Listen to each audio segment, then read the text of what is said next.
નમસ્કાર દર્શક મિત્રો, હું છું રૂપલ લોણીચિયા. સંપૂર્ણ ન્યૂઝમાં આપનું સ્વાગત છે. અમીરગઢ તાલુકાના ઇકબાલગઢ ખાતે વહેલી સવારે એક ભંગારના ગોડાઉનમાં અચાનક ભીષણ આગ લાગતા અફરાતફરીનો માહોલ સર્જાયો હતો. આગ વિકરાળ બનતા ધુમાડાના ગોટે ગોટા દૂર સુધી જોવા મળ્યા હતા. સ્થાનિકો અને ગોડાઉન માલિકની ભારે જહેમત બાદ આગ પર કાબુ મેળવવામાં સફળતા મળી હતી.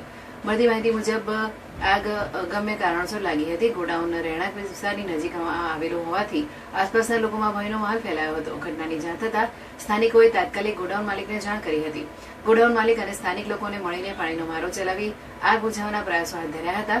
લાંબા સમય સુધી ચાલેલી કામગીરી બાદ આગને વધુ ફેલાતી અટકાવી કાબૂમાં લેવામાં આવી હતી. આ ઘટનામાં ભંગારનો મોટો જથ્થો બળીને ખાક થઈ જતા ગોડાઉન માલિકને નોંધપાત્ર આર્થિક નુકસાન થયું હોવાનું જાણવા મળ્યું છે. જોકે કોઈ જાનહાની નોંધાઈ નથી. સ્થાનિકોના જણાવ્યા અનુસાર અમીરગઢ તાલુકામાં ફાયર બ્રિગેડની સુવિધાનો અભાવ હોવાથી આગની ઘટનાઓમાં વારંવાર મોટું નુકસાન સહન કરવું પડે છે.